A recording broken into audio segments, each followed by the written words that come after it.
ઓમ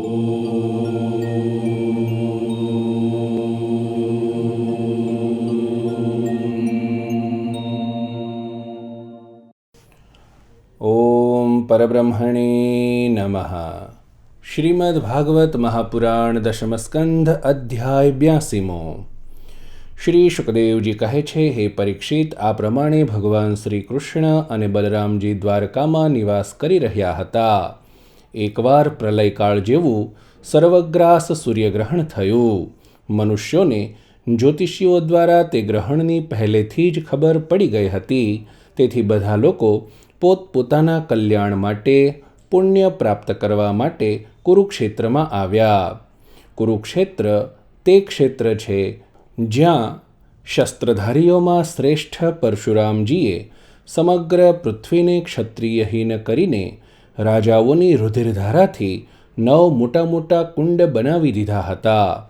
જેમ કોઈ સાધારણ મનુષ્ય પોતાના પાપની નિવૃત્તિ માટે પ્રાયશ્ચિત્ત કરે છે, તે જ પ્રમાણે સર્વશક્તિમાન ભગવાન પરશુરામજીએ પોતાને કર્મ સાથે કોઈ સંબંધ ન હોવા છતાં પણ લોક મર્યાદાની રક્ષા માટે ત્યાં યજ્ઞ કર્યો હતો. હે પરીક્ષિત, આ મહાન તીર્થયાત્રાના અવસર પર ભારત વર્ષના બધા પ્રાંતોના નાગરિકો કુરુક્ષેત્ર આવ્યા હતા.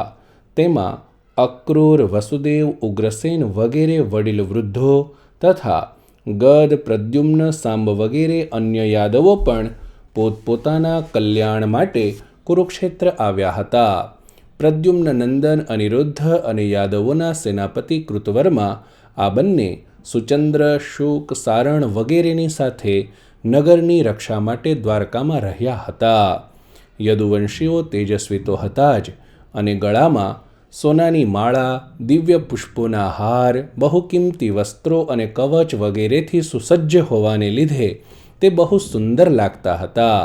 તેઓ તીર્થયાત્રાના માર્ગ પર દેવતાઓના વિમાન જેવા રથ, સમુદ્રની તરંગોની જેમ ચાલનારા ઘોડા, વાદળો જેવા વિશાળકાય અને ગર્જના કરતા હાથી તથા વિદ્યાધરો જેવા મનુષ્યો દ્વારા ઉપાડાતી પાલખીઓ પર પોતાની પત્નીઓની સાથે એ પ્રમાણે શોભાયમાન થઈ રહ્યા હતા, જાણે સ્વર્ગના દેવતાઓ જ યાત્રા કરી રહ્યા હોય.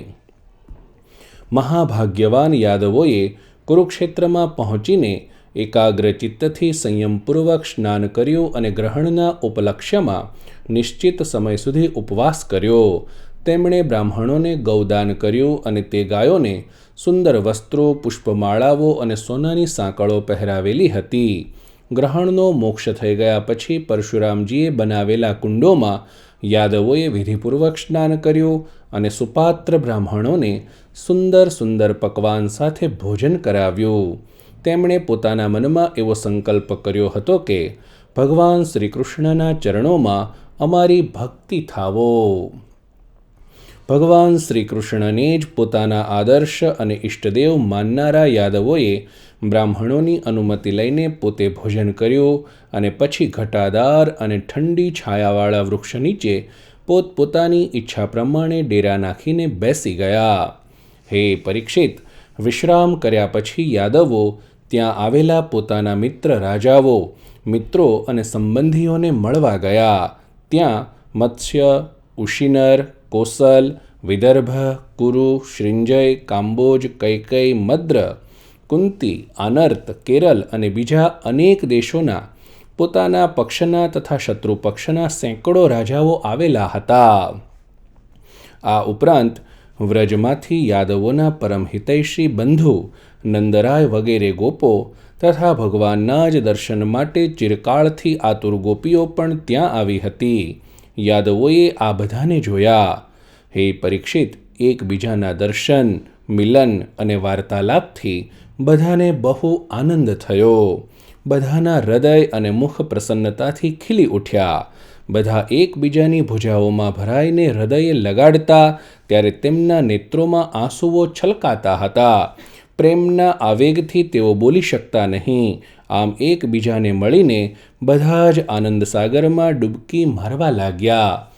પુરુષોની જેમ સ્ત્રીઓ પણ એકબીજાને જોઈને પ્રેમ અને આનંદથી તરબોળ થઈ ગઈ. તેઓ અત્યંત મિત્રતા, મંદ મંદ હાસ્ય, પરમ પવિત્ર કટાક્ષભર્યા અવલોકન સાથે એકબીજાને આલિંગન આપવા લાગી. આ આલિંગન વખતે કુમકુમના લેપવાળા વક્ષસ્થળ સાથે આલિંગન દ્વારા બધા અત્યંત આનંદનો અનુભવ કરતા હતા. તેમના નેત્રોમાં પ્રેમના આંસુ છલકાતા હતા. ઓછી વયના લોકોએ વડીલ વૃદ્ધોને પ્રણામ કર્યા અને તેમણે પ્રણામનો સ્વીકાર કર્યો. તેઓ એકબીજાનું સ્વાગત કરીને તથા કુશળ મંગળ વગેરે પૂછીને પછી શ્રીકૃષ્ણની મધુર લીલાઓ પરસ્પર કહેવા સાંભળવા લાગ્યા. પરીક્ષિત, કુંતી, વસુદેવ વગેરે પોતાના ભાઈ બહેનો, તેમના પુત્રો, માતા પિતા, ભત્રીજા અને ભગવાન શ્રીકૃષ્ણને જોઈને તથા તેમની સાથે વાતચીત કરીને પોતાનું બધું દુઃખ ભૂલી ગયા. કુંતીજીએ વસુદેવજીને કહ્યું, ભાઈ, હું ખરેખર બહુ મંદ ભાગ્યવાળી છું. મારી એક પણ ઈચ્છા પૂરી ન થઈ. તમારા જેવા સત્પુરુષ અને ભાઈ મારી આપત્તિના સમયે ખબર પણ ન લે, આનાથી વધીને દુઃખ બીજું શું હોઈ શકે? ભાઈ, વિધાતા જેના વિપરીત થઈ જાય છે તેને પોતાના સ્વજન સંબંધીઓ અને માતા પિતા, પુત્ર પણ ભૂલી જાય છે. તેમાં તમારો કોઈ દોષ નથી. વસુદેવજીએ કહ્યું, બહેન, અમારા ઉપર દોષારોપણ ન કરો. અમને અલગ ન માનો. બધા મનુષ્યો દૈવના રમકડા છે.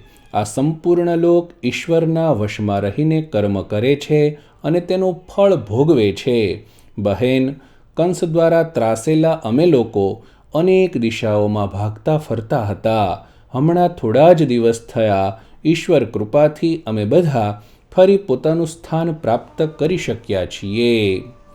શ્રી શુકદેવજી કહે છે, હે પરીક્ષિત, ત્યાં જેટલા પણ રાજાઓ આવ્યા હતા, વસુદેવ, ઉગ્રસેન અને યાદવોએ તેમનો ખૂબ આદર સત્કાર કર્યો. તેઓ બધા ભગવાન શ્રી કૃષ્ણના દર્શન કરીને પરમાનંદ અને શાંતિનો અનુભવ કરવા લાગ્યા.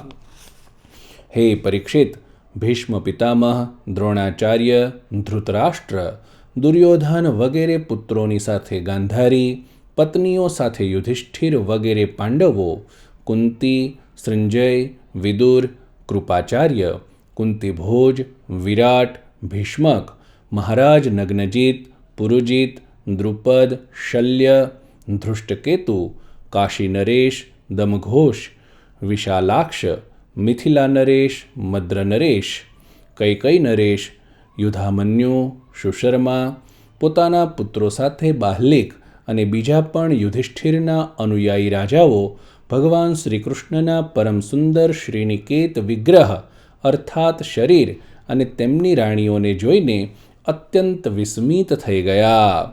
હવે તેઓ બલરામજી તથા ભગવાન શ્રીકૃષ્ણ પાસેથી સારી રીતે સન્માન પ્રાપ્ત કરીને ખૂબ જ આનંદથી શ્રીકૃષ્ણના સ્વજનો અર્થાત યાદવોની પ્રશંસા કરવા લાગ્યા. તે લોકોએ ખાસ કરીને ઉગ્રસેનજીને સંબોધિત કરીને કહ્યું, ભોજરાજ ઉગ્રસેનજી, સાચું પૂછો તો આ જગતના મનુષ્યોમાં તમારા લોકોનું જ જીવન સફળ છે. ધન્ય છે, ધન્ય છે. કેમ કે જે શ્રીકૃષ્ણના દર્શન મોટા મોટા યોગીઓને માટે પણ દુર્લભ છે, તમે લોકો નિત્ય નિરંતર તેમની સાથે જ રહો છો. વેદોએ બહુ આદરપૂર્વક ભગવાન શ્રીકૃષ્ણની કીર્તિનું ગાન કર્યું છે. તેમનું ચરણોદક ગંગાજળ, તેમની વાણી શાસ્ત્ર અને તેમની કીર્તિ આ જગતને પવિત્ર કરી રહી છે. અરે, કાળના પ્રભાવથી પોતાનું સત્વ ગુમાવી ચૂકેલી આ પૃથ્વી શ્રીકૃષ્ણના ચરણકમળોનો સ્પર્શ પામીને ઉત્તમ શક્તિ સંપાદન કરીને આપણા સર્વ મનોરથોને પૂર્ણ કરી રહી છે. ઉગ્રસેનજી, તમારા લોકોનો શ્રીકૃષ્ણ સાથે વૈવાહિક અને ગોત્ર સંબંધ છે. એટલું જ નહીં, તમે નિરંતર તેમના દર્શન અને સ્પર્શ કરતા રહો છો. તેમની સાથે હરો ફરો છો, વાતો કરો છો, સૂવો બેસો છો અને ખાવો પીવો છો. આમ તો તમે લોકો ગૃહસ્થ હોય અનેક ઝંઝટોમાં વ્યસ્ત રહો છો કે જે નરકનો માર્ગ છે, પરંતુ તમારા લોકોના ઘરમાં તે સર્વવ્યાપક વિષ્ણુ ભગવાન મૂર્તિમાન રૂપે નિવાસ કરે છે, જેમના દર્શન માત્રથી સ્વર્ગ અને મોક્ષ સુધીની અભિલાષાઓ પણ રહેતી નથી. શ્રી શુકદેવજી કહે છે, હે પરીક્ષિત, જ્યારે નંદરાયને એ વાતની ખબર પડી કે શ્રીકૃષ્ણ વગેરે યાદવો કુરુક્ષેત્રમાં આવ્યા છે, ત્યારે તેઓ ગોપોની સાથે સાધન સામગ્રી ગાડામાં ભરીને પોતાના પ્રિય પુત્ર શ્રીકૃષ્ણ, બલરામ વગેરેના દર્શન કરવા માટે કુરુક્ષેત્રમાં આવ્યા. નંદ વગેરે ગોપોને જોઈને બધા જ યાદવોને બહુ જ આનંદ થયો. તેઓ એ રીતે ઊભા થઈ ગયા જાણે મળદામાં પ્રાણ આવી ગયા હોય. તે લોકો એકબીજા સાથે મળવા માટે ઘણા દિવસથી આતુર હતા. તેથી એકબીજાને ખૂબ હૃદયના ભાવથી આલિંગન કરતા રહ્યા. વસુદેવજીએ અત્યંત પ્રેમ અને આનંદ વિહવળ થઈને નંદજીને હૃદયે લગાડી દીધા. તેમને એક એક કરીને બધી વાતો યાદ આવી કે કંસ કઈ રીતે તેમને સતાવતો હતો અને કઈ રીતે તેમણે પોતાના પુત્રને ગોકુળ લઈ જઈને નંદજીને ઘેર મૂકી દીધો હતો. ભગવાન શ્રી કૃષ્ણ અને બલરામજી માતા યશોદા અને પિતા નંદજીને દંડવત કરીને ભેટી પડ્યા. આ અવસરે બંને કુમારોના નેત્રોમાંથી અશ્રુ વહેવા લાગ્યા. કંઠ ભરાઈ આવ્યો, વાણી ગદગદ થઈ ગઈ, કંઈ પણ બોલી ન શક્યા. મહાભાગ્યશાળી યશોદાજી અને નંદરાઈએ બંને પુત્રોને પોતાના ખોળામાં બેસાડ્યા અને ભુજાઓથી તેમને ગાઢ આલિંગન કર્યું. એમના હૃદયમાં ઘણા વખતથી ન મળવાનું જે દુઃખ હતું તે બધું શાંત થઈ ગયું. રોહિણી અને દેવકીજી વ્રજેશ્વરી યશોદાજીને પ્રેમથી ભેટી પડ્યા. યશોદાજીએ તેમની સાથે જે મિત્રતાનો વ્યવહાર કર્યો હતો તેનું સ્મરણ કરીને બંનેનું ગળું ભરાઈ આવ્યું. તેઓ યશોદાજીને કહેવા લાગ્યા, યશોદા રાણી, તમે અને વ્રજેશ્વર નંદજીએ અમારી સાથે જે મિત્રતાનો વ્યવહાર કર્યો છે તે ક્યારેય ભૂલી શકાય તેવો નથી. તેનો બદલો ઇન્દ્રનું ઐશ્વર્ય પ્રાપ્ત કરીને પણ કોઈ રીતે ચૂકવી શકીએ તેમ નથી. નંદરાણી, એવું કોણ કૃતજ્ઞ છે જે આપના આ ઉપકારને ભૂલી જાય? દેવી, જ્યારે બલરામ અને શ્રી કૃષ્ણે પોતાના મા બાપને જોયા પણ ન હતા અને વસુદેવજીએ અનામત રૂપે આ બંનેને તમારા બંનેની પાસે મૂકી દીધા હતા, ત્યારે તમે બંનેએ આ બેવનું એવી રીતે રક્ષણ કર્યું જેમ પાપણો બંને આંખોનું રક્ષણ કરે છે. તમે જ આ લોકોનું લાલન પાલન કરી મોટા કર્યા, તેમના કલ્યાણ માટે અનેક પ્રકારના ઉત્સવો કર્યા. સાચું પૂછો તો આ બંનેના મા બાપ તમે જ છો. તમારી દેખરેખમાં જ આ લોકોને કોઈ પ્રકારની ઊની આંચ પણ આવી નહીં. આ બંને હંમેશા નિર્ભયતાથી રહ્યા. ખરેખર સજ્જનો માટે કોઈ પરાયું હોતું નથી. નંદરાણીજી, ખરેખર તમે લોકો પરમ સંત છો. શ્રી શુકદેવજી કહે છે, હે પરીક્ષિત, હું કહી ચૂક્યો છું કે ગોપીઓના પરમ પ્રિયતમ જીવન સર્વસ્વ શ્રી કૃષ્ણ જ હતા. જ્યારે શ્રી કૃષ્ણના દર્શન કરતાં તેમની પાપણો બંધ થઈ જતી ત્યારે તે પાપણો બનાવનારને ભાંડતી. તે જ પ્રેમમૂર્તિ ગોપીઓને આજે ઘણા દિવસો પછી ભગવાન શ્રી કૃષ્ણના દર્શન થયા. તેમના મનમાં આ માટે કેટલી લાલસા હતી તેનું અનુમાન થઈ શકે એમ નથી. તેમણે નેત્રોના રસ્તે પોતાના પ્રિયતમ શ્રી કૃષ્ણને હૃદયમાં લઈ જઈને ગાઢ આલિંગન કર્યું અને મનમાં જ આલિંગન કરતા તલ્લીન થઈ ગઈ. હે પરીક્ષિત, ક્યાં સુધી કહું?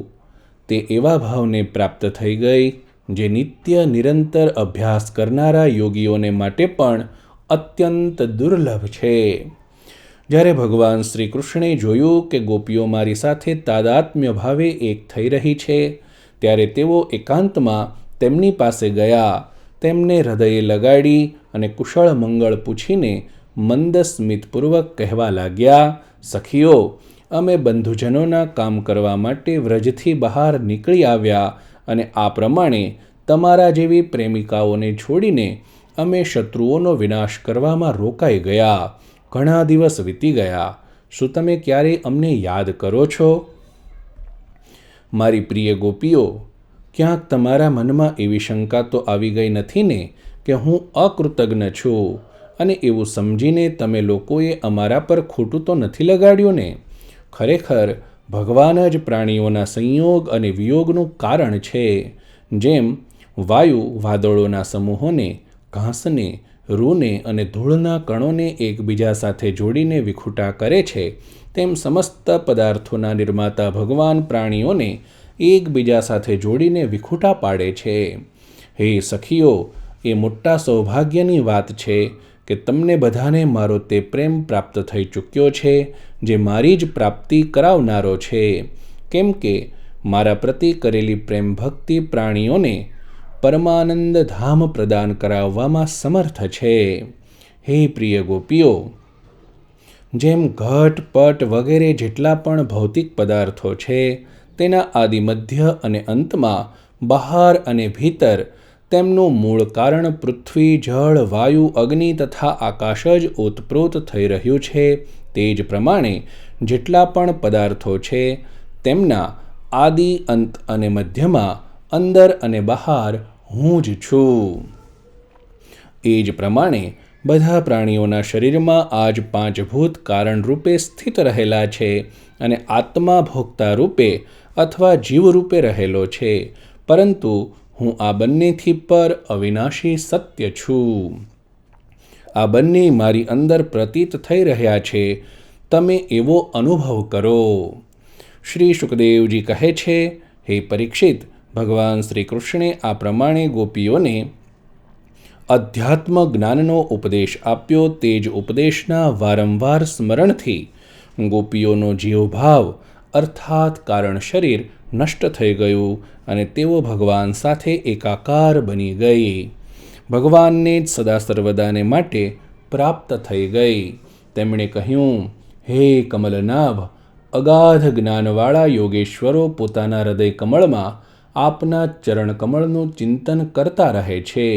જે લોકો ભવકૂપમાં પડેલા છે તેમને તેમાંથી કાઢવા માટે આપના ચરણકમળ જ એકમાત્ર અવલંબન છે. હે પ્રભુ, આપ એવી કૃપા કરો કે આપના તે ચરણકમળ ઘર ગૃહસ્થીનું કામ કરતા રહેવા છતાં પણ નિરંતર અમારા હૃદયમાં બિરાજેલા રહે, અમે એક ક્ષણ માટે તેને ન ભૂલીએ. આ પ્રમાણે દશમ સ્કંધના ઉત્તરાર્ધ અંતર્ગત વૃષણી ગોપસંગમ નામનો 82મો અધ્યાય સમાપ્ત.